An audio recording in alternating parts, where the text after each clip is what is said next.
Welcome back to Football Weather. Galen, Clavio, Matt Blaszka joining you for another exciting weekend of talking college football. It was another fascinating week of college football. And man, Matt, we got a ton to talk about. The storylines just keep compiling and compounding on each other. It has been an absolutely wild ride this season, maybe the wildest I can remember. How are you doing? I'm doing great. I know we'll talk about Homefield here in a second, but have to rep Indiana State with the biggest win of the college football season, underdog by 30 points. What a win for Kurt Malley and the staff to go into South Dakota State and win that game. That's great. Yeah, I mean, just awesome. Just tremendous win, 24-12. They score in all four quarters, and just a fascinatingly good team effort. I mean, for an Indiana State team that obviously we know had kind of the nadir earlier in the year, giving up 70 plus or what was it, 60? I forget even what the score was to Indiana, 73-0, and to come back and to beat South Dakota State, who, as you mentioned, was fourth in the country in FCS, 24-12. Great win for them. You got the Indiana State gear on. It's great stuff. I love it. I'm repping Montana for no other reason than I wanted some FCS solidarity, and it just felt like the right move. But big win for the Trees. Love to see it. Yep. Excited. I mean, we won't talk about them. I know we would love to talk more about them, but we have a lot to talk about with a lot going on and another firing today. Yes, another firing. It's wild. So we'll get to all that quickly. Before we get to that, just a reminder, we're brought to you by Homefield Apparel, your place to go for the finest in college fashions, the softest fabrics, the coolest designs. It is absolutely hoodie weather. It's football weather. You need a hoodie. And these are two of the best hoodies I think they've got in the lineup. The Montana Grizzlies hoodie, the Indiana State hoodie, all the Indiana State stuff just looks delightful. Yeah. Just there, that color combo is almost undefeated, I would say. And so you can use the code HOME23, get 15% off your first order. Rack up some hoodies, folks. They had a big hoodie and crewneck sale a couple of weeks ago. If you missed out on that, that's why you need to go sign up for their text alerts. That way you won't miss a sale again. But use our discount code if you haven't shopped there yet. Get yourself a Indiana State hoodie, Montana hoodie, Ferris State, Grand Valley, whatever you want to do. They got you covered. Lower levels of football all the way up to the very top. So anyway, well said. Yep. Well said. Well, let's dive right in. I guess let's start. I want to start with the games, and then we'll go to the firings, and we'll talk about what's going on in the mix, because I do think we need to recap what all happened this week just to give some context and some background. Let's just run through it. Let's start at the top and move our way down. Ohio State 38, Penn State 14. This was not a particularly close game. It was a little close in the first half. Penn State looked like they were going to maybe give Ohio State some issues, and then Ohio State came back and just smushed them in the second half. Julian Sayn, another amazing game, 20 of 23, 4 touchdowns. Their vertical passing game, at least against Penn State, looked unstoppable. And again, this actually was Ohio State flexing its muscles a little bit, something we haven't seen a whole lot out of them so far this year. Yeah, they were. It was a close game up until late second, and Ohio State certainly pulled away in the second half and didn't give up any points. It was interesting to watch them play for what I was able to watch. Just as you said, Julian Sayn was great. Bo Jackson was great. They looked really, really good. And they have all year. This has been the type of game they've been playing, beating up on everybody. And this was kind of like Penn State has a 2-game sequence here and next week that you think they would get up for. And they certainly got up for it early. But as the game went on, you could see that there was they just couldn't keep up with them. They're just not as good this year, obviously, and now they're 0-5 in the conference. So yeah, hard to believe. And with Indiana coming next week, so it's really an amazing fall that I don't think we've ever seen probably in the poll era. And we'll probably have more obituaries at the end of the season for this, but certainly it's been a wild ride for the Penn State fan base. Between them and Clemson, who also lost this week at home to Duke, it's just been staggering watching these two programs, which were considered the two best maybe in the country alongside Texas at the start of the year. Just has not worked out for either one. You mentioned Indiana, 55-10 winners at Maryland. The freight train, or the whatever you want to call them, continues to roll, just relentless. And this was a game they struggled with early and then picked up momentum very quickly and did not look back. Big game on the ground. Indiana rushes for 370 yards plus in this game. And their defense was really the big story in this one, made life miserable for Malik Washington. And we keep asking, can Indiana continue this? This was considered to be a game that they could struggle in. Yeah. Nothing could have been further from the truth. It did. I didn't know if it was going to be tricky, but certainly with the first two possessions, it was the first time I think I've seen all year them. They had 3 plays, negative 16 yards in that second possession. I was like, oh, okay, maybe. And then I think you either tweeted it and just said, just run the ball. And then they ran, I don't know, was it 370? Is that what you said? Yeah. 370. So, I mean, they just couldn't stop them. And it just seemed like they were like Indiana is now on this like death march, if you will, to 12-0. And something obviously people are noticing and more than they were last year. And it's really interesting to see the narrative. And I'm sure we'll talk about this too. But they now go into probably their toughest game from the aforementioned Penn State.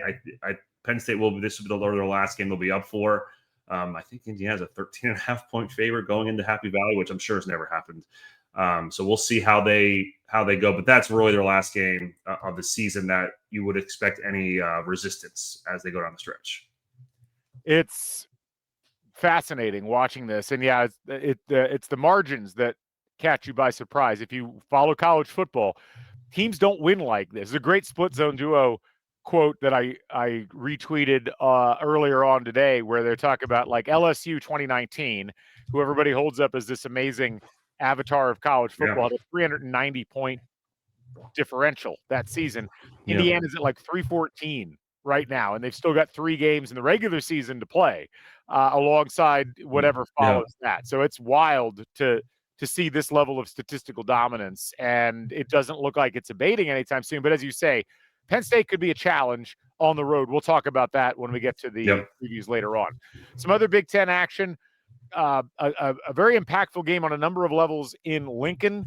USC 21, Nebraska 17, and there's 2 huge storylines that come out of this. First of all, USC very much still alive as a 4th playoff team. They're still alive as far as a trajectory to the Big Ten title game. It's tough, but they can do it. And we were looking for USC to pick up a win like this, really, since they joined the conference. They finally get one. On the flip side, we were looking for Nebraska to pick up a win like this for a while now. They lose, and more importantly, they lose Dylan Raiola for the rest of the season. Broken fibula suffered in the 3rd quarter of this game. Tough break, literally and figuratively, for the Cornhuskers, as a really promising season looks like it might get derailed again. Yeah. It was a really well-played game. I'm not sure how much you watched of it, but it was not a well-played game, a very close game. It seemed like they were both very, very evenly matched.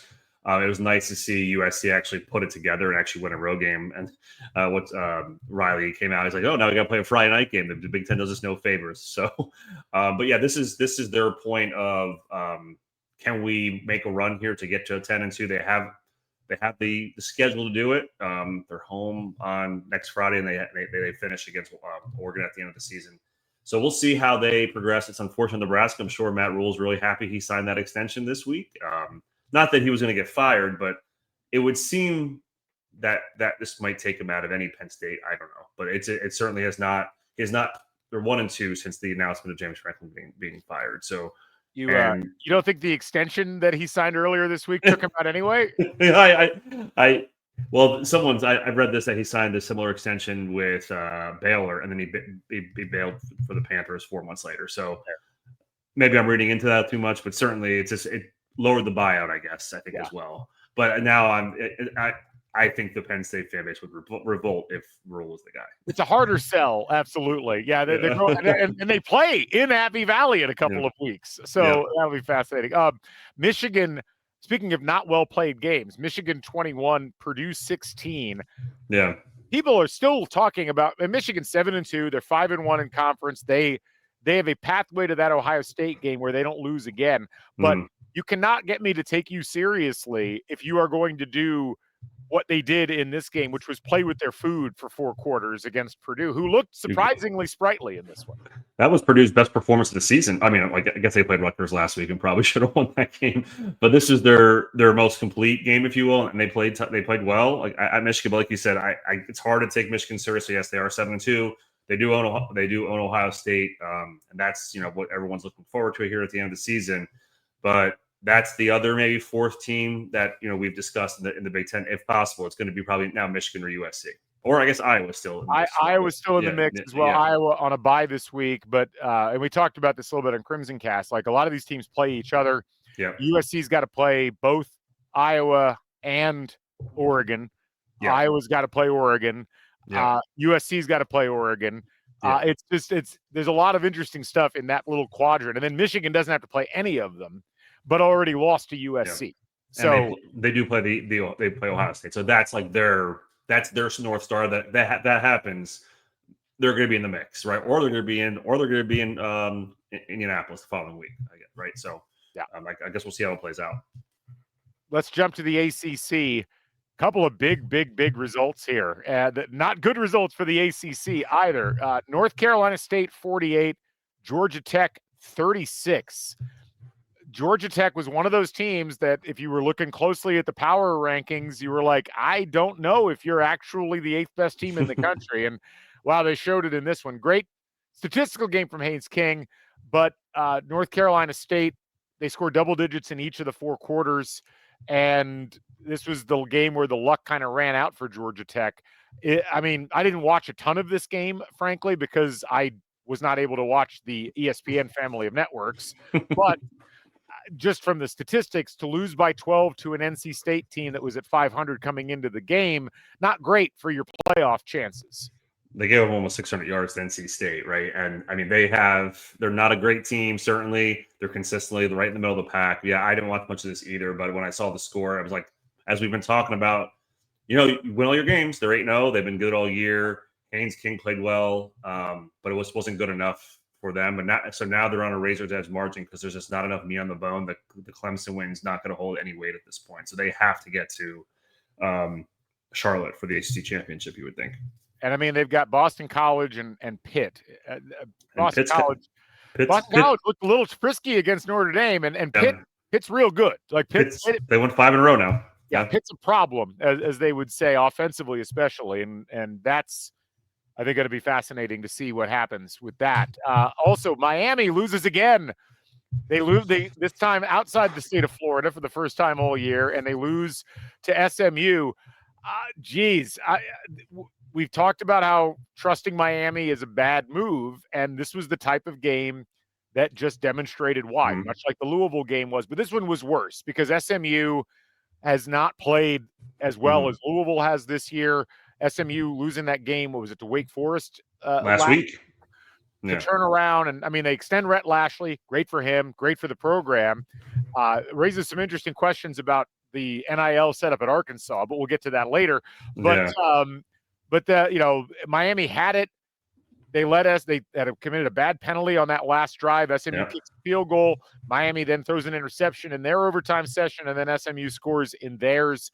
It thrusts SMU fully back into the ACC picture, and it also knocks Miami to a point where they could end up screwing both themselves and Notre Dame down the stretch in the process here. But they can't lose again. Like they've now burned every single wild card that they have in this season. Yeah, I mean, there's 6 teams at 4-1 or better in the conference now, and they have 2 losses. So it's going to be, and they lost to SMU and they lost to Virginia, 2 of the teams that are ahead of them. Yeah. And I have no idea if we get into a 5-way tie, how that would all work. But it is interesting that we've talked about this, and we thought Louisville's a good team. Like they're good. This SMU team has been frisky at times, but they've also been really confounding after losing to Wake Forest. But give credit to Rhett Lashley. He's put a good team together. They were in the playoff last year. Now they certainly are in position to do it again this year. This is not the 3-loss teams we're talking about, but they can certainly still get to the ACC title game and control it. So from that standpoint, they have an opportunity. What you pointed out, though, and we'll get into this later, the Miami Notre Dame thing is going to be really interesting now because they both have the 2 losses. They have the head-to-head, but it also affects Notre Dame because Miami's now dropping in these rankings, and I'll be curious, and we'll talk more about it as well, how this is going to play out for both those teams. Yeah. Don't need to deep dive in any of these, but Notre Dame wins 25-10. They didn't cover.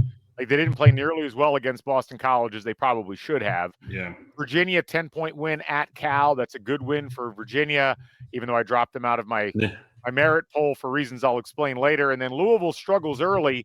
They were trailing 16-7 at half. They come back in Blacksburg, and they beat Virginia Tech 28-16, so they keep themselves going. And then, as we mentioned, Pitt at Stanford earlier in the week, 35-20 winners. They're 7-2 and 5-1 in conference. Let's jump over to the Big 12. The big game in this one, the only game with two ranked teams, Utah 45, Cincinnati 14. Utah looks really legit, and this is where their power rankings in FPI and S&P Plus are much better than what their ranking is right now, 7-2 overall. That was a Cincinnati team that was on a roll, and they just absolutely snuffed them out. It was a really impressive performance late at night. Yeah, they hadn't lost since opening day, or against Nebraska, right? And their only two losses are to BYU. No, sorry, now it's flipping over to Utah. Their only two losses are to BYU and Texas Tech, who played this weekend, and that's where game day is going to be. It's interesting. You know how you get the algorithm and you go down the X or Twitter rabbit hole. I must have clicked on like 3 or 4 BYU things, and I started getting the reasons for 3 Big 12 teams over and over again in my feed, and they make some compelling arguments, right? Yeah.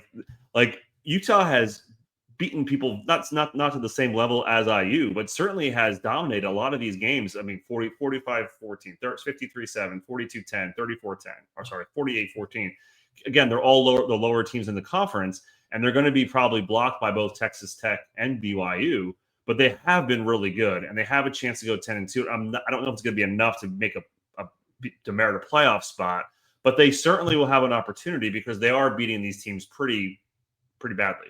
Yeah. And look, the BYU loss was by 3 points on the road. They blew out Arizona State 42-10.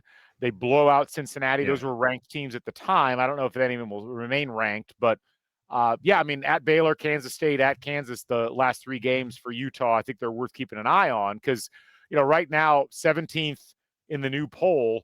And if you go and look at their FPI numbers, they're 7th in FPI right now. Yeah. And that does carry some weight with the committee. Texas Tech 43-20, really impressive win in Manhattan, Kansas against the Wildcats. And probably the big surprise of the day, West Virginia goes into Houston and really never struggled with the Cougars. They led the whole way. They end up winning 40. I guess they were tied at half, but they end up winning 45-35. Houston was kind of a trendy pick because they only had 1 loss. That's over now. Yeah. That's unfortunately Houston has been playing really well. Willie Fritz had them really, I think, ahead of where they wanted to be this year. But yeah, that would seemingly knock them out. West Virginia's had a weird season, right? I mean, they've won some interesting games, and then they've lost some. They lost to Ohio, and they lost to UCF, but then they played really well against BYU for a half, and then they obviously just beat Houston. So it's just they've been a really confounding team this year. Oh, they beat Pitt, right? So yeah, I know. What a weird year for them. Yeah. It's very bizarre. But it's also first new coach, first season kind of stuff, and you got Rich Rod putting his stuff in. It could be a really fun team to watch in a couple of years once he gets everything installed, if he's still there. Since that's a guy that loves to get himself fired for bizarre reasons. But let's turn finally to the SEC. Texas 34, Vanderbilt 31. Vandy came back in this game. They were down by quite a bit, and they scored 21 points in the fourth, but they end up coming up just short, nearly grabbed that onside kick at the end of the game. Annoyingly, this keeps both teams alive in the playoff, but it hurts Vanderbilt considerably. Yes. And that's probably the big take-home point in this one. Texas was already wounded. This might have mortally wounded Vanderbilt's chances of getting into the playoff. Yeah, this was a blowout for a long time. It was the first time you looked at Vanderbilt and said, "Oh, this is the Vanderbilt I grew up with," right? And it's the first time we really saw Arch Manning probably all year. Really put it together. And does this catapult Texas now? We've been waiting for this Texas to show up all year, right? And they finally show up against Vanderbilt at home.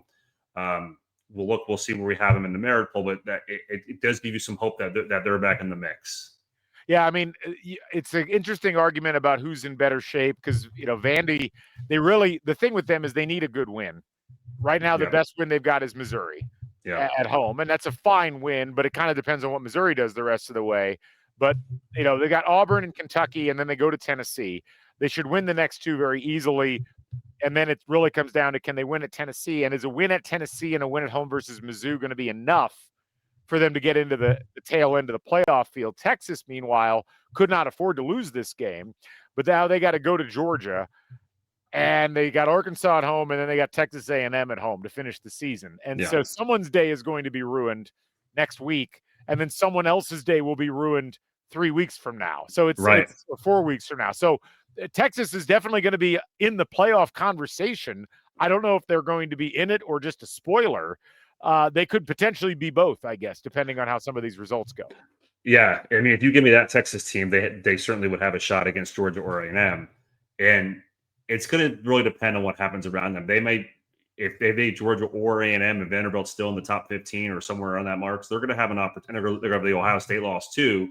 You would think that if things play out oddly, they might be that 9-3 team we've talked about all season that would have a path, if you will. Oklahoma, 33. Tennessee 27. They go in to Knoxville and knock off the Vols. This was a little bit of a surprise just because Tennessee was ranked pretty highly, but this pretty much kills Tennessee off at this point, 6-3 overall. Oklahoma stays alive, and it's going to be an interesting thing with Oklahoma. They lost to Texas, they lost to Ole Miss, but they obviously they have the win against Michigan from earlier on in the year. This is going to be probably a nice win. Mm-hmm. They got to go to Alabama. They got Mizzou at home, and they got LSU at home to close out the season. They obviously couldn't afford to lose the Tennessee game, but now it sets up some really interesting stuff in a couple of weeks when they travel to Tuscaloosa. But a good win overall for Oklahoma, as Tennessee just not quite there in terms of what they needed to be for this year. And it seems like their fans are mostly okay with it, I think, as long as they finish strong. Yeah. But definitely if you're trying to tier the SEC, you can pretty much permanently put Tennessee in that middle tier at this stage. Yeah, I'm with you. I don't know if it does seem like Tennessee's right at the ship of 20 years on the Malays now under John blanking that coach's name, but they certainly have been they've lost some really tough games. This one was tough. Oklahoma was better most of the day, and then they lost that Georgia game, which they probably should have won. So I mean, they've been on the cusp all season.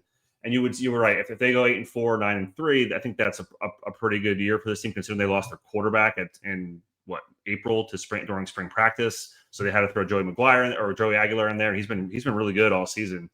But you're right. It's unfortunate that Tennessee is probably going to be not in the mix, but Oklahoma keeps themselves alive, and they have more opportunities to gain those wins.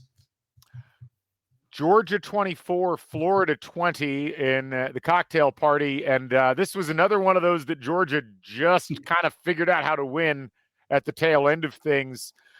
I can't figure Georgia out. This is the same Georgia team that we saw last year, who clearly is talented, clearly has some good coaching, and also clearly just doesn't seem to be able to put teams away. Florida, they're 3-5 now. I don't think you can make the argument that that's a good Florida team. Mm-hmm. They could have won the game if things had gone a bit differently. I give Georgia credit for figuring it out in the end and winning, but I can't give them that much credit. It's hard for me to look at them and say that's the 5th best team in the country when it just feels like they've had more than one of these over the course of the last month. And we saw this last year. We saw what happened in the playoff last year with this team. I'm trying to figure out how this is somehow different. It looks exactly the same. It just seems like the quarterback plays there, the defense is not there. The defense is there, the quarterback plays not there. It's been a whack-a-mole, and it goes to where the sport is too, right? Everything's kind of leveled off here. I don't know if you saw how Georgia didn't score at the end, which a lot of bettors probably were not happy. I saw that. Yes. Yeah. But sir, Georgia's gonna get the benefit of the doubt. No. They've earned it, I guess. But I'm with you. We have not seen this team really take it to any team like we expect them to, and maybe that's just the product of who they've been the last 5 years. And you're right. It's built off last year. I think that Georgia-Texas game gets really interesting. Georgia is 7-1. They will be playing Texas here in a couple of weeks. It's next week, 2 weeks. I can't remember. It's 2 weeks. They're at Mississippi State this upcoming week, and then they got Texas the next week. And honestly, do you really want to play Mississippi State right now, right? Like, this team has not shown the propensity to just put teams away. So, I'm not saying Georgia's going to lose any of these games. I would be worried that they will drop one of these games because the rest of their schedule is not – there's nothing on there that's like, oh, this is a walk in the park. It's just – and that's the thing. I struggle to criticize them too much because they have one loss, and it's by 3 points at home to Alabama. But and they beat Ole Miss 43-35. They certainly get a lot of credit for that. But that 3-point win at Tennessee, looks less impressive. Every time we see Tennessee, they only beat Auburn on the road by 10, and that was an Auburn team that scored more points against Georgia than they scored against Kentucky. And now a 4-point win against a Florida team that has struggled to not shoot itself in the foot. I don't know what to make of them. And I am fascinated about that game against Texas, because Texas is another team like Georgia where you're just like, I can't figure you out. Like, why aren't you better given what you've actually got on your roster? So yeah, and I think most years we would go into they're going to finish. We're at 11-1. They have Texas at home, but would you be surprised they finished 10-2? I don't think I would at this point. No, not a bit. Yeah. And I don't know what that means in terms of anything at this point. Just in terms, I'm also quite curious what they end up doing with the Georgia Tech game, because Georgia Tech's not invincible, but they'll get up for the Georgia game in a way that they won't for any other game on their schedule this year. Well, yeah, and there's for Georgia, it's odd. They'll be done with their conference schedule in 2 weeks, so like they'll know if they're 7-1, they're like maybe not, I guess, because Alabama and A&M are both ahead of them, but there's a good chance they'd have a good idea if they're going to be in the mix, and that Tech game may mean a lot or really could mean nothing to them at the end of the day, right? So I don't know. Right. It's really interesting. Let's the last 2 games I wanted to hit in the SEC: Ole Miss 30 and South Carolina 14. South Carolina just absolutely dead right now, and Ole Miss continues to roll, and they have great odds to get to the playoff now. Like, they've really put themselves in an awesome spot. Go on. Yes. Sorry. I mean, I'm interrupted, but they're in. I mean, it would take something unbelievable for them not to be in at this point. Yeah. They have the Citadel this week. Way to schedule in November. Florida on the 15th, and then at Mississippi State in the Egg Bowl on the 28th. That's as good of a run out as you could ask for, given that they've already done the heavy lifting. And man, it's fascinating because they're going to end the season with only 1 ranked win, right? And that's going to be the game at Oklahoma.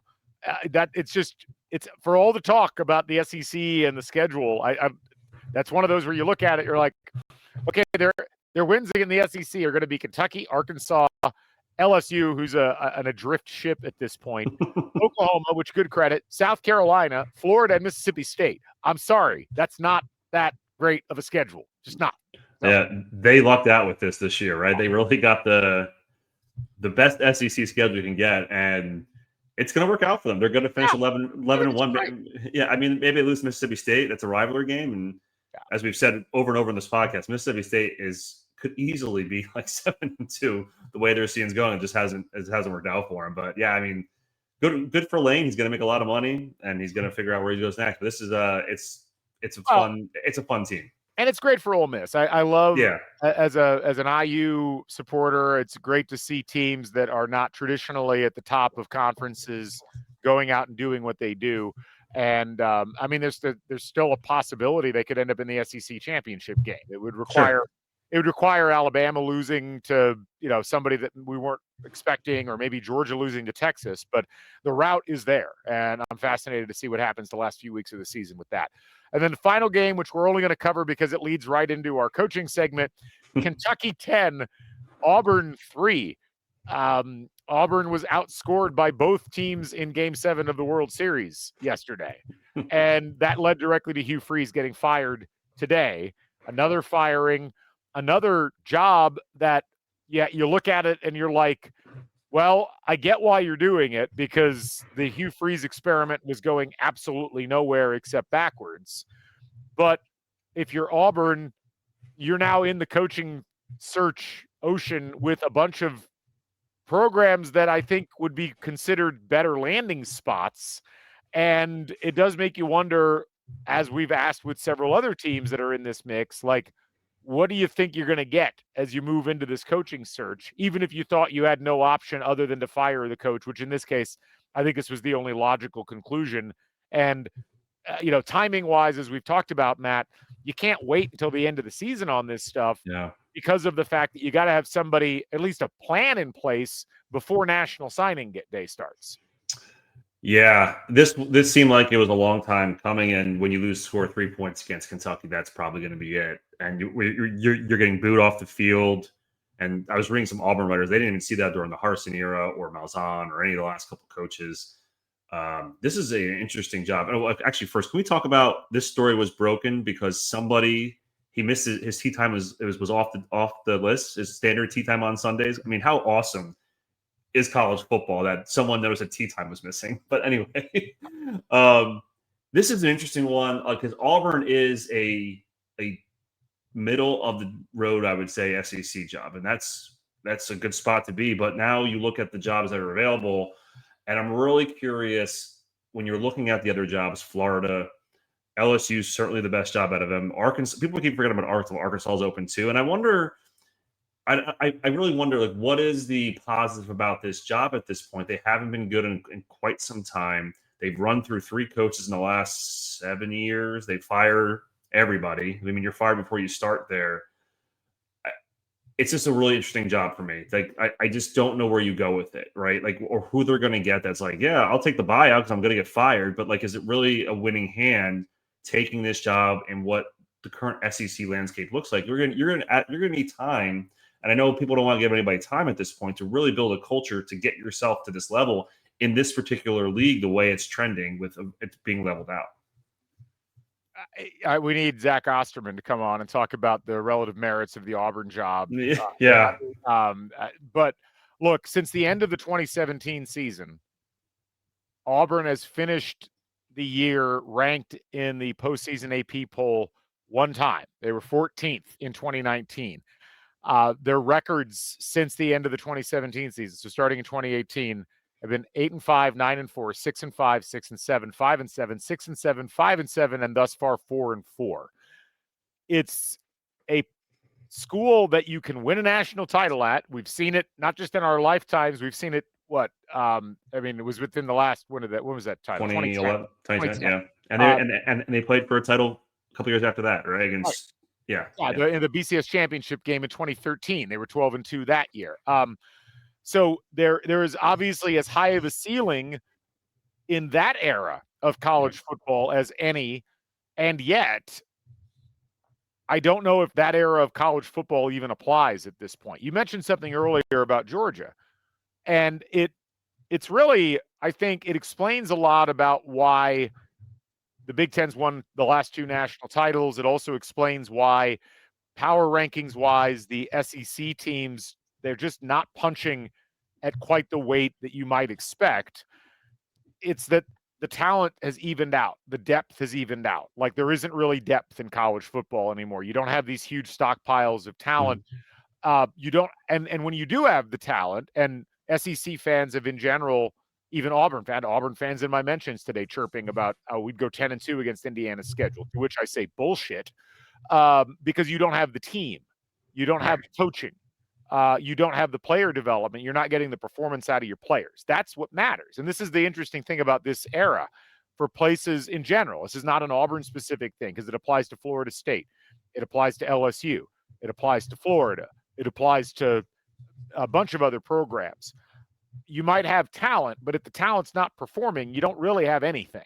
And for a lot of these programs, they've gotten used to being able to kind of like get a reservoir of talent built up, have 1 year or 2 years where it all culminates, where you might be able to take on an Alabama who themselves have stockpiled an insane amount of talent.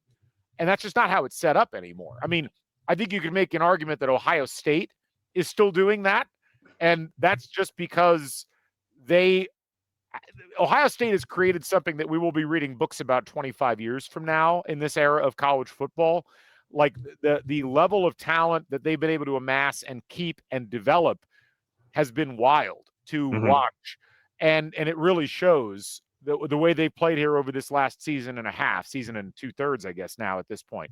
But I don't think that applies to most of these other schools because I don't know that they fully grasped how much the world was changing over the course of the last 5 years or so as NIL came in, as now revenue sharing's coming in.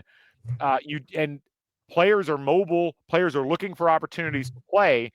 And you think about some of the teams that are playing at a high level right now, these were teams that had to essentially, they had nothing was threatening them in terms of we have to keep things the way that they are because this is how we've done things and this is how we've won.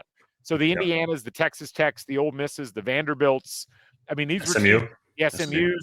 You know, they could like, well, we're going to go for broke.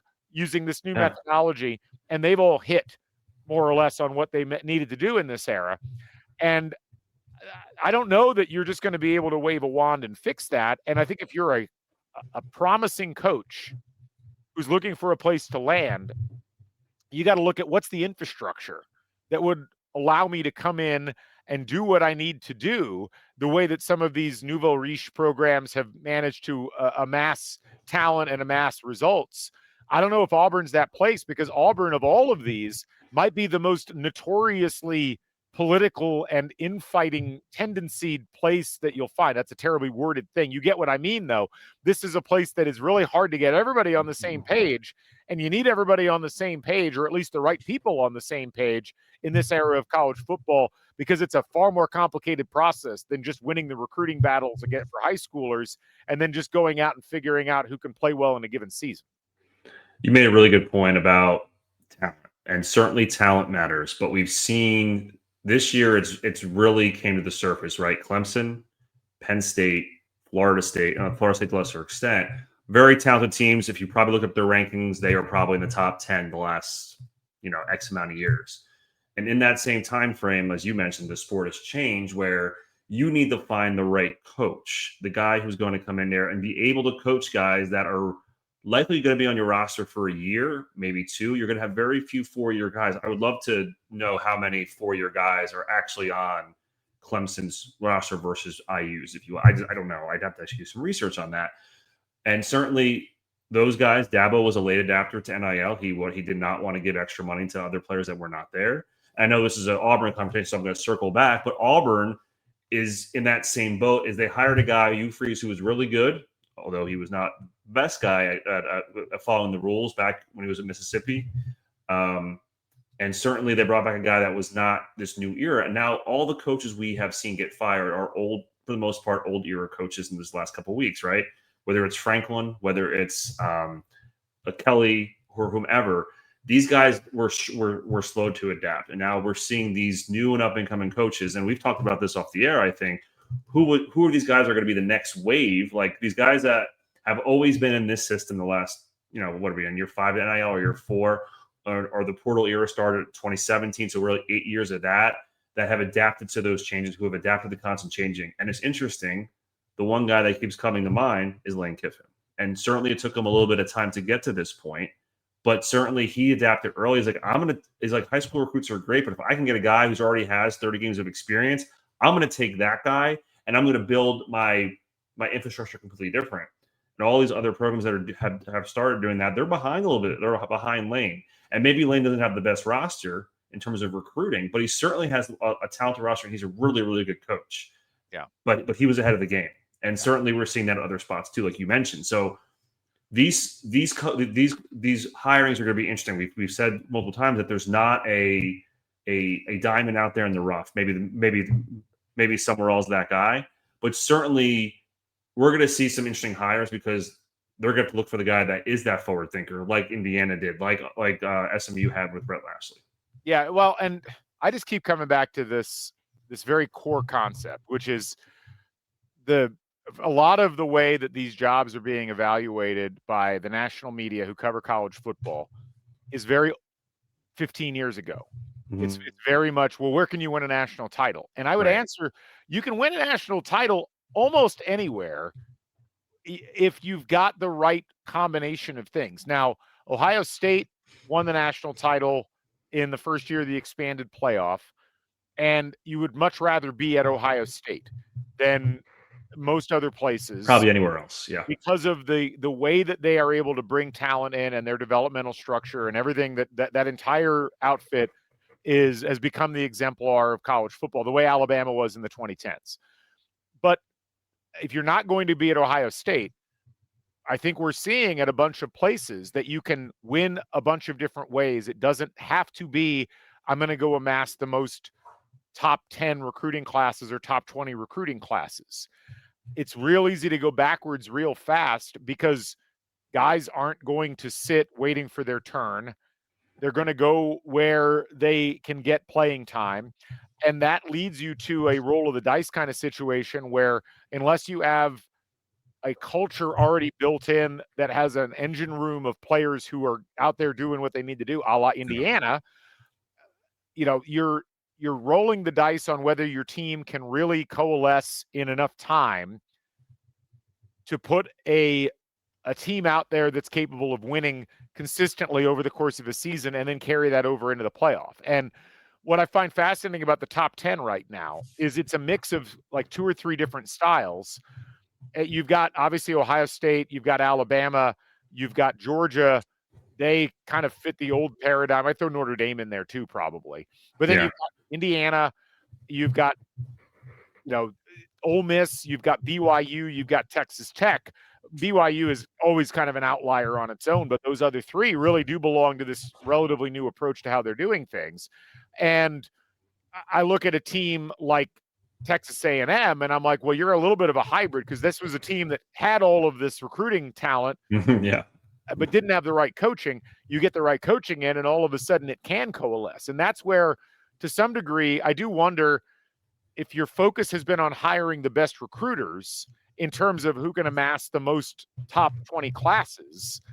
That may not be that important in this era. And I feel like that's not what happened with Hugh Freeze. That's not why they hired him. I think they hired him because, he beat Alabama when he was at Ole Miss 3 times. And that's the key. If you're at Auburn, is you got to beat Alabama, and then he didn't actually do that. So that's a flaw in that system. But it's also a flaw if you're focusing on who can pull in the most recruits, because while still important, that's not the end all be all. And it feels like the development and the evaluation and being able to build a culture and maintain it is probably as important, if not more important right now. And I don't know that you've got a lot of surefire candidates who you can hire who aren't already in good enough positions where it's like, why would I move? I mean, I keep hearing Mike Elko to Penn State. And it's like, what is it about Penn State that would be a better situation for Mike Elko than Texas A&M? Like, A&M's got more money. They've got a more fertile recruiting ground. They're in an SEC where, as we've seen, like it's not a death sentence necessarily. Ole Miss has demonstrated that in the way that their schedule broke this year. So why would Mike Elko want to move from that to Penn State? That doesn't make a whole lot of sense to me. And then you start going down the list. Lane Kiffin's another one. Are you really in better shape going to Florida or to LSU than what you've got at Ole Miss? Historically, sure. But we're not playing in history. We're playing in the present day. And I think that's a hard thing to reconcile. It's a sport that's evolved so quickly. And it's, if you look from 2021 forward, like a lot of these guys were hired right around that time frame. So, and a lot of the ADs that hired them probably didn't know exactly what they were looking for at the time. And I think you would think there's going to be a course correction of how to hire people, what to look for, what exactly they need to do. Because you mentioned, Notre Dame. I just thought about this right now. What if Kelly doesn't leave? Is Notre Dame in a spot that they don't want to be in? Like, I think they really lucked into Freeman. Freeman seems like a really good recruiter, and he obviously has a nice depth piece with the transfers. But that seemed to work out well for them, because if Kelly was still there, who knows what happens, right? With that team. And so it's going to take a change for these top programs, realizing because that they're not the end all be all anymore. If you maybe put Ohio State up, that's the one that you're going to put on the side, right? But every other program, and I'm not saying they're all equal. That's not what I don't think that's what we're saying. I think what we're saying is that you can win anywhere, right? And the one thing I think that will really help that narrative for sure is one of these teams winning it all this year. Like, I don't care who it is, whether it's Indiana, SMU, whomever. You're going to see, like, okay, we don't need to go anywhere. We can stay here and win, at Ole Miss. And I think you're right. I don't know. Obviously, I don't know Lane, but I don't see the reasons for him to leave at this point. Other than personal enrichment, or the idea that, this is going to, I mean, the one counter, I guess, would be, historically speaking, yes, the sport's changed, but it doesn't mean the rules have changed to be one way forever. It is possible that a lot of these blue bloods are going to figure out a way back into the center of the sport. Oh, yeah. And so maybe you look at that and you say, well, in the short term, this all looks equal. But in the long term, realistically, you're going to be better off at a place that has poured all these resources in. I don't know, though. I mean, that's at least in this cycle, that's not for certain. But it's going to leave some interesting hires in place for some of these teams because the smart thing really does feel like go for a coordinator or go for a really promising coach that hasn't gotten a crack at the very top level yet. Because you go down the list and I just don't know how many teams who with coaches, teams in the top 25, I don't know how many of those coaches are really the types of coaches that would be willing to move or that you'd want to hire, because many of them are either at their alma maters or are in really great situations and don't have any great need to leave. Yeah. And you get past maybe the top 10 and then it's like, well, I mean, just Steve Sarkisian and Brent Venables are both 7-2 at Texas and at Oklahoma. Yeah. Is that an easy sell? First of all, I don't know if either would leave. Are either of those an easy sell if you're Penn State or if you're LSU? It's like, well, why didn't they win a title at Oklahoma or Texas? Right. We're going to bring them here? What makes it different? These are the fascinating conversations I think we're going to be seeing over the course of the next couple of months. And I don't know where a lot of these teams go at this point because it's a completely different reality from what we've had in previous hiring cycles. Yeah. So I'm just going to read off Bruce Feldman, who has a pretty good ear to the coaching cycle. And it seems like it's the same list for all these jobs at this point, but here's the list he's put out for Freeze. Dillingham, which would make sense anywhere. He's built Arizona State, but it seems like he doesn't want to leave. It doesn't matter. John Summerall from Tulane. Memphis is Ryan Silverfield. South Florida, Alex Golis. Southern Miss, Charles Huff. James Franklin, Jimbo. And those are the names. So the first four I read are the first 4 of the 5 I read, all group of 5 coaches, right? All having really good seasons, have built programs. And then you have these retreads, as you mentioned. So at some point, you're going to run down the list and you're going to have to either decide LSU's going to get the first pick. Whoever they want, they're going to get. And then after that, you got to make a decision. Do we go with the upstart and hope that we're right? Or do we go with a retread? I can't imagine Jimbo's going to get one of these bigger jobs. But certainly James Franklin is going to get a lot of looks because I think he's obviously younger and he's going to get the benefit of the doubt of having all these 10-win, 9-win seasons. But the cycle is going to be really crazy because I don't think we're done yet. And I think there's going to be more jobs open. But I'm also curious if is this why FSU's now held on? Is this why Wisconsin's holding on? Like, we're at the point where, like, you wait a year and maybe you have another bad year, but you're going to have the top candidate next year or whoever those people are going to be and probably have a better opportunity than just getting the 9th or 10th best guy this year. Yeah. No, it's and I'm also curious, like, what's the package you're putting together? I mean, the Rhett Lashley thing was fascinating to me because we heard after the extension was signed that he had gotten some significant interest from Arkansas. And when you're turning down Arkansas to stay at SMU, I mean, that just tells you one thing. It's that Arkansas's NIL package must be absolutely ass right now. Right. Which is surprising in a way. They have all the Walmart money and everything else over there. No, I don't know. It's from what I've been reading and talking to a couple of Arkansas people, the idea is, well, if we're good at basketball and we're good at baseball, then we don't have to worry about being good at football because we don't have the money to compete in the SEC for football, which I'm sure a lot of their fans are not pleased with that, but I understand that calculus. It's a calculus that is born out of a reality that Arkansas has never really been like an ideal fit for the SEC. They've never quite had the historical pull in terms of recruiting, and so they've never really been, and Arkansas was really good for a while, but they've never been that much of a contender in the conference since they joined. But look, I mean, you just go up and down the list, and you run into a lot of schools that are in this mix. Wisconsin's a great example. Is it just not working because Luke Fickell's a bad coach? That seems not entirely likely. Now, I think he's contributing to some real problems there, but what's their package to elevate themselves back above Indiana, for instance, or elevate themselves? Because now they got to deal with USC. They have a resurgent Nebraska. Iowa, I don't know what Iowa's going to do post-Ferentz, but, that's an interesting question. It's tougher for Wisconsin now than it was before, and I don't know what they offer. And we're not even getting to some of the teams at the lower edges of things. Like, I have no idea what's the compelling case to go to Oklahoma State or UCLA right now. So just the Big 12, I guess, more of a shock. But I mean, we're seeing now. It's been 2 years of that new league. We're seeing those Texas Techs, the BYU's, yep. Iowa State, Arizona State. They are rising. Like you'd figured that was going to happen, and so those teams have made the investment to we need to be at the top of this conference to have an opportunity.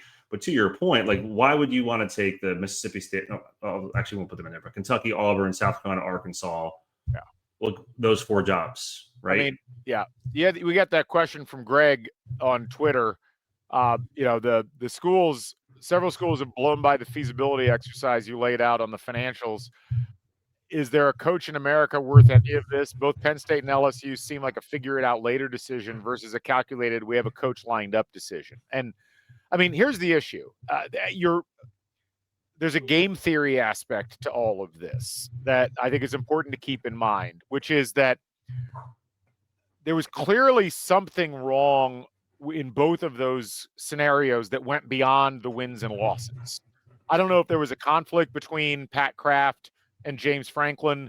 Something occurred that caused everything to get skunked. And clearly there's some real problems with that team that go much deeper than just we lost Oregon. I also think they may have looked at it and said, we don't believe that Franklin can elevate us to the level that we want to get to. And it doesn't make sense to hang on, even if it costs us a lot of money, because we'd rather get started on what the new era is. But now the flip side, as Greg points out, is what do you have somebody in mind? Because if it's not Matt Rule, and I don't know, I mean, even if it is Matt Rule, I have a bunch of other questions. But if it's not Matt Rule, who's your ace in the hole that you're going to plan on bringing in? So and I thought about this a couple of weeks ago. Do you think it was Cignetti? I don't know. I don't know that they would have done that. They certainly wouldn't have done it hoping that it was Cignetti. And clearly it wasn't Cignetti.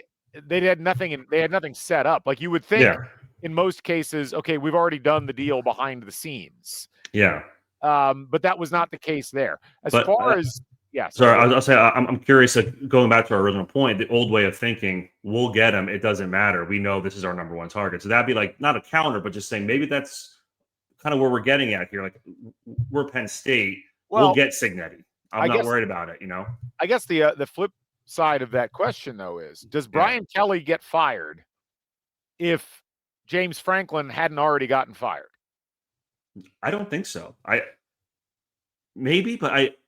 think people saw that Franklin was that he was fired. They would eat the money, and after that, it was no holds barred. Okay, if they're going to do it, we got to be on top of this too, because we are a better job than Penn State in their minds, right? So let's try to jump this now, so we're on the same boat, and if we're for the same candidates, we have the opportunity. I don't know. It's the other thing, and this is a different way of answering one of the questions we were talking about earlier when we were discussing the problems in this era with trying to make all this stuff work.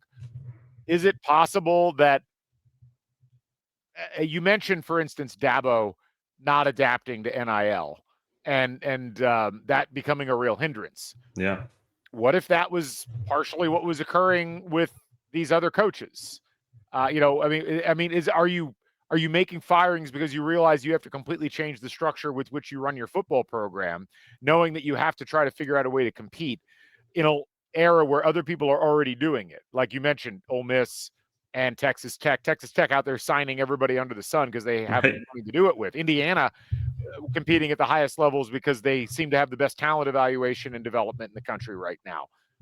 What do you do to compete with that? And, what's fascinating about Indiana is they're doing all of this without a GM, because Curt Cignetti's the one doing all the evaluation. He got asked about that this summer. He's like, well, I've worked my whole career to get to this point, and I think I know what I'm doing. And you'd be hard-pressed to disagree with him, given the results. But I do wonder, is there a concern from some of these ADs that, okay, the coach we hired isn't forward-thinking enough, and so we got to figure out another person who's more adept at thinking along those lines? I don't know.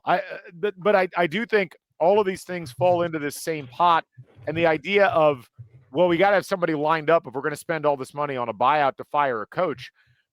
I don't know if you have the luxury of time to think along those lines with the way that things are set up now and with how elongated the playoff is and with how early on the national signing day happens to be.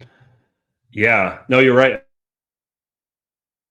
At an inflection point here too, that with all these firings and they see, Rule's been re-signed. Now Cignetti's been re-signed.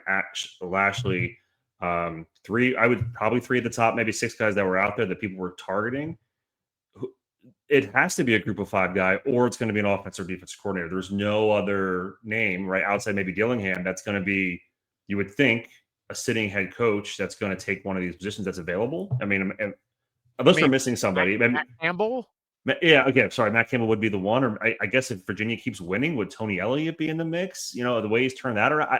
I'm just putting a name. I don't know. I mean, there's a lot of motivations I don't really know the answer to. Like, I don't think that Ryan Day's not going anywhere.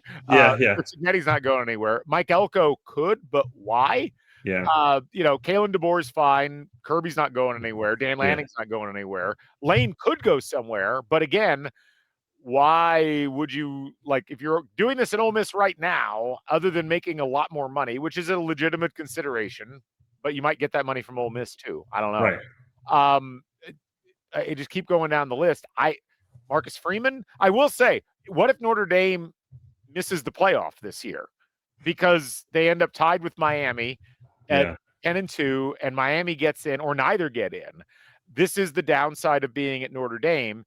If you're Marcus Freeman, would you feel better off at Penn State or at LSU, knowing that you just finished in the top 3 of one of those 2 conferences and you're going to get into the playoff? It's a good question, and I know his name's been thrown out a lot.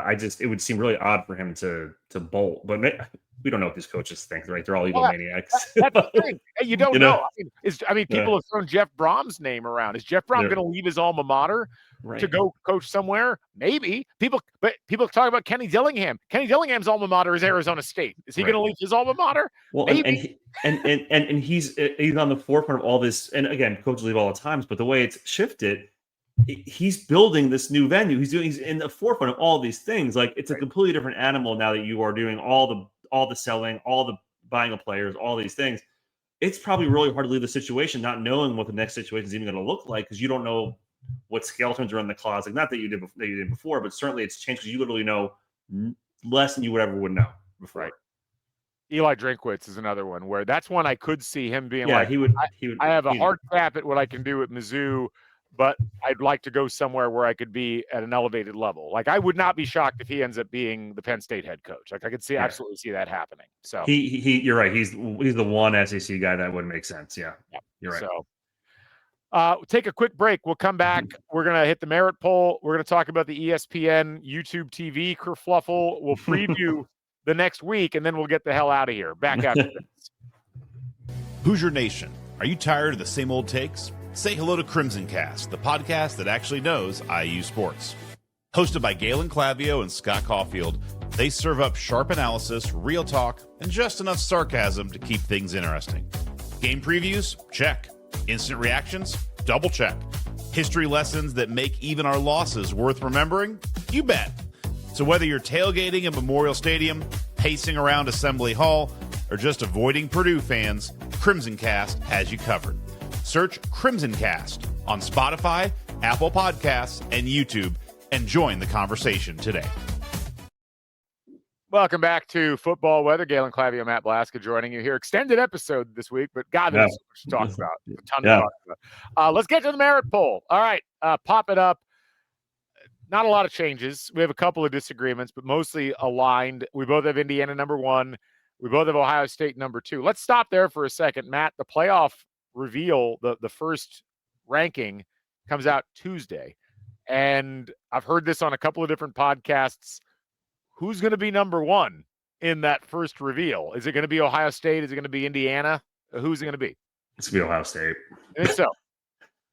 Yeah, I just can't get past like this committee just putting the brand ahead of Indiana. Indiana deserves to be the number 1 overall, in this first reveal, but it's going to be Ohio State.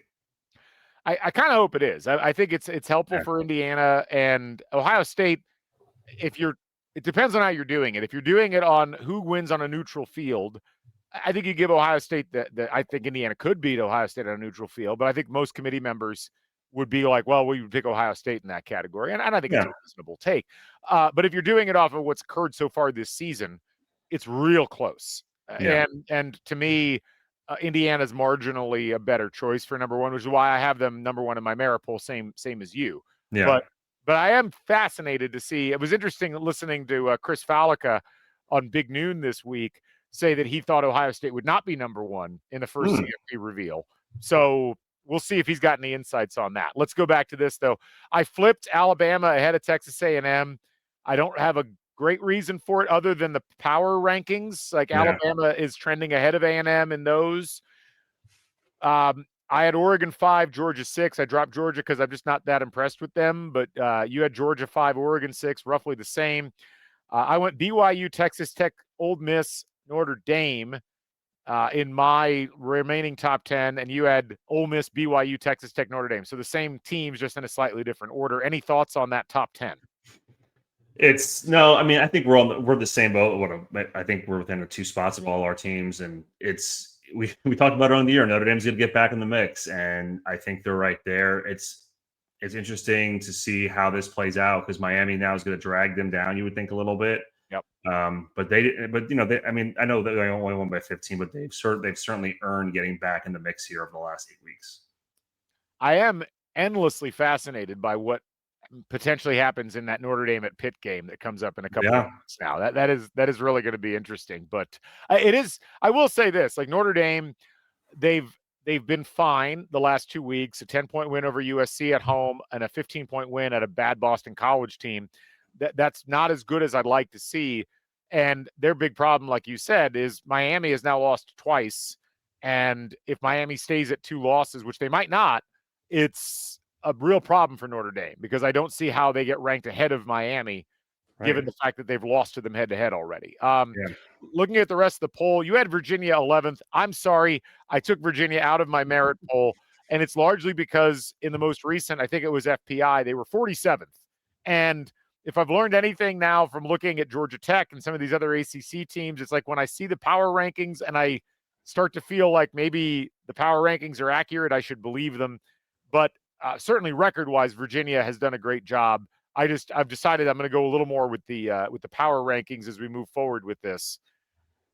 Elsewhere, mostly the same teams. We both have Iowa in the lower. Well, you have them at 16th. I have them at 18th. We both have had Vanderbilt in the tail end of things, and Texas is at 15 for you and 14 for me. Anything else stick out for you? Not really. I mean, the only difference is I have Virginia and you have Michigan, I think, or no, Washington in there. So yeah, they just keep winning Virginia, and maybe it's the same as Georgia Tech, until they lose. They've just been playing this. It's unbelievable how they keep winning these games. Yeah. But they're 8-1. It keeps setting up for them, and they obviously have to finish the job here. But right now it's, and the ACC is looking like a one bid league now that Miami has kind of fallen off here, unless there is something crazy happens. It just seems like they're going to be whoever wins the ACC championship. So, and Virginia has the inside track, right? So, 5-0 in the conference. Although it's funny, the NC State seems to have beaten Georgia Tech, and they won a non-conference game against Virginia. So they have the 2 biggest wins in the conference. NC State, it's such a typical NC State season. They have all of that, and then they've also lost to Virginia Tech at home. And it's a very strange program. I don't understand it at all. But anyway, before we get to previewing the upcoming week, let's talk a little bit about this ESPN YouTube TV kerfluffle. If you have YouTube TV, which I have and you have, you couldn't watch ESPN or ESPN2 or ABC.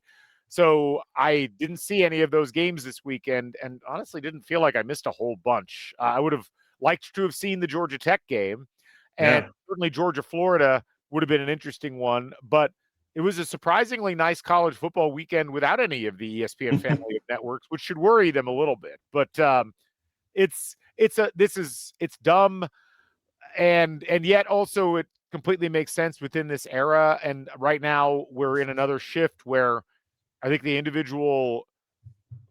networks that make the programming are like, why are we paying premiums and sending customers elsewhere so that somebody else can take a bite out of things? Yeah. And yet they also can't just live on their own with these streaming platforms that they're launching, even though you've got ESPN and Fox now sharing a streaming platform subscription.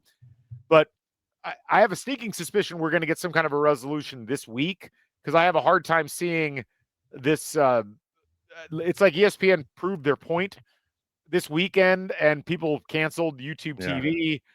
I don't see this continuing. If it does, that's going to be a really fascinating subplot for the rest of the season, including this Tuesday. Yeah.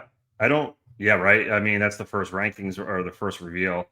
I'm curious, like, how many people actually just moved over to a different platform, or who, I don't care what side you're on. This, it's every 6 months now with YouTube TV or whoever, whatever thing is. And I found it interesting. Like, this is the first time I think we've seen someone actually go through with it. I actually missed the whole weekend.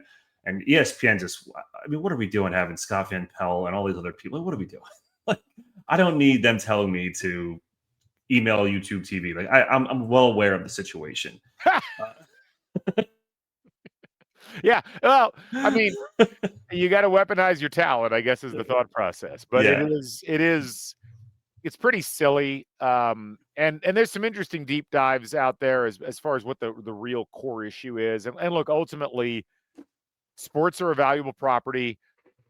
Television and streaming are becoming less valuable properties, which means people are trying to take more out of what they've got.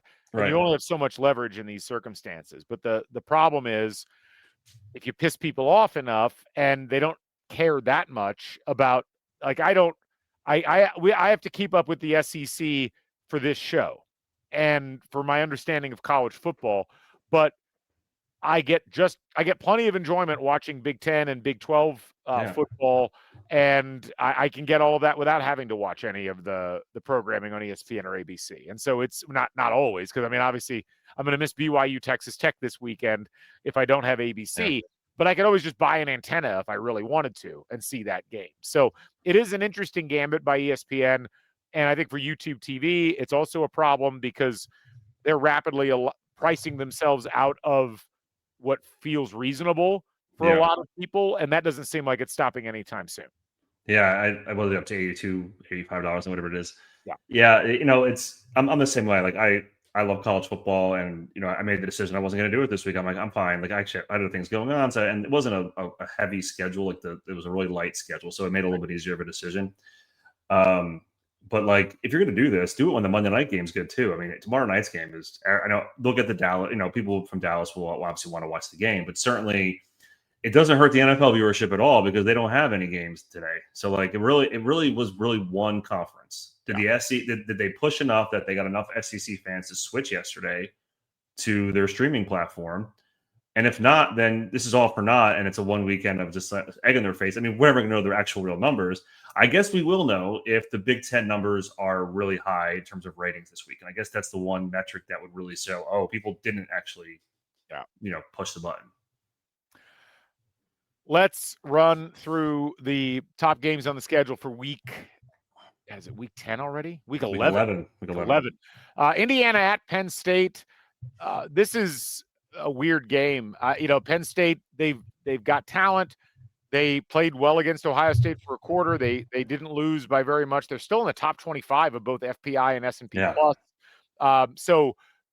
But they also have done nothing on offense at all this season. We were talking about it on Crimson Cast earlier today. I think they haven't even had a 200-yard passing game in a couple of games at this rate. But tough place. Indiana's never won in Happy Valley. 13.5-point favorite for the Hoosiers. I think it's going to be a tough game for them. I think they certainly have every chance of winning, but this is not the layup you might think for a 9-0 team versus a 3-5 team. Yeah, I mean, Penn State. We said this earlier in the show. Penn State's is a tough. They're still a tough out. I know they still only Ohio State kind of kneeled them out here at the end of the game. They won by 24. This is like I said, the last test, and we'll see what Penn State shows up. I mean, this is really their last game. After this, you would think they're going to not really care as much, but they obviously want to do something to this season. But yeah, they have offensively, they've been a mess. And you said this early on. You were really concerned those first 2 weeks when they were just not doing anything. And I was a little more hesitant, but as obviously went on, it just has never. Yeah. They had the UCLA second half was really it for them. The whole season, that's been it. So yeah, I mean, this is a tough one. 13.5-point favorites, $32 tickets. $32 tickets if you want to go. It's crazy. It's a higher get-in price to get into Purdue, Ohio State in West Lafayette than it is to get into Penn State, Indiana. That's nuts. Yeah. The marquee noon game, BYU at Texas Tech. This is not a low get-in price. $465 to get into Jones AT&T Stadium. Number 8 versus number 9. This is a really fascinating game. Texas Tech with the one loss. They've had to juggle quarterbacks because of injury. They've looked really good, though. And BYU's looked really good as well. Both of these teams feel like they could go to the college football playoff and maybe block any other Big 12 team from getting in. This will be a lot of fun to watch, I think. I hope we got ESPN back by Saturday. Yeah, I'm looking forward to this one. I think it'll be a really good game. This is where BYU, they were the same spot last year, and they kind of petered out towards the end, finishing 10-2 and not being in the mix. But this is where Texas Tech, they've been really, really consistent all season. The only loss they have was when they didn't have their quarterback, right? So I'm really curious. I'm happy game day is going there. I think that's awesome for Texas Tech. But yeah, 465. I just had to check their capacity. It's 60,000 people. So that's a really, really high ticket for 60,000 people. Yeah. Texas A&M at Mizzou, 3:30 on ABC. This is an intriguing one. I would expect Texas A&M would win this game, but Mizzou's got to win it if they want to have any chance of staying in the playoff race. And we've yet to see Mizzou really win a game like this so far this season. The two ranked teams they played on the schedule, they were close. They only lost by 3 to Alabama. They only lose by 7 to Vanderbilt on the road. If they did win this game, talk about creating some upheaval. That would be fascinating because it would throw them back into the mix, and it would suddenly take what has been a perfect Texas A&M season and throw a monkey wrench in the plans of things. It's Missouri's last stand. I mean, and they lost the quarterback's not back, right? He's out for the year. Tribula's out for the rest of the regular season. So I'm curious how they come back here with it, and that could look fine in the second half of the Vanderbilt game. Obviously, it's hard to always come back when you're in a game when you're not playing, you're not supposed to start. But yeah, I mean, Missouri, they played well against Bama, but they were never really in it. And they obviously Vanderbilt was a rock fight, 3-3 most of that game. You're right. This is a fork in the road, but A&M seems like coming off a bye, they're in a really good spot to take this game, you would think. A game that should be between two ranked teams, and yet for whatever reason is not. 3:30 in Iowa City, Oregon, number 6 in the country, versus the Iowa Hawkeyes. Iowa 6-2, and got to be thinking, what do we got to do to get ranked? Like there's nothing about Tennessee's resume that's better than Iowa's, but Iowa's the unranked one out of the two. But they take on Oregon, and Oregon's a 6.5-point favorite going into Kinnick. This has got like it's tricky. It's not trap game, because if you think Iowa's a trap game in any way, shape, or form, then you're an idiot.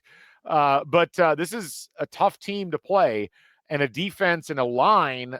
I mean, if Oregon struggled mightily against Indiana's line, Iowa's line is just as good. I'm really interested to see what Iowa can do offensively in this one. Iowa is, they're both coming off bye, so this will be a really interesting test for both teams. As we saw with Indiana a couple weeks ago, it's tough to go into Kinnick and win. They just beat the heck out of Minnesota at home. They beat Penn State at home. They are a tough out, and the schedule lines up for them to really make a run here. If they can somehow win this Oregon game, you would think that would finally get them ranked. Did they get votes this week? I didn't see. I think they were like 27th or 28th or something like this. Ridiculous. It doesn't. I mean, they lost by 5 they lost Indiana by 5 and lost to Iowa State by 3. I mean, they're a couple plays from being undefeated. So it's a really interesting test for Oregon, and they're going east, so we'll see how they can play this out. But yeah, it will be a really fascinating game with Oregon's up-tempo offense versus Iowa's defense.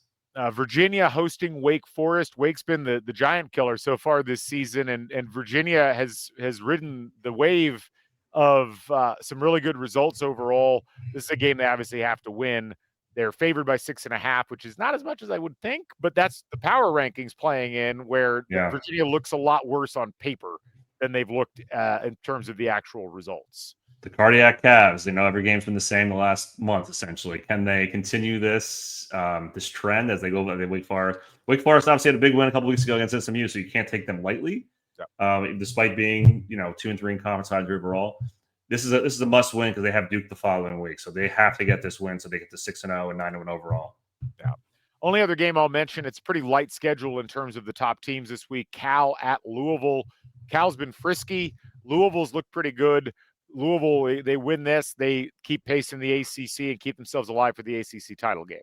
Yeah, I mean, luckily Louisville's at home here, right, for this big game, because Cal's been tough at home against everyone who was out there. So Louisville, you're right, stay pace here. They have that loss at Virginia, which is going to box them out a little bit, but maybe they still have some of these tiebreakers.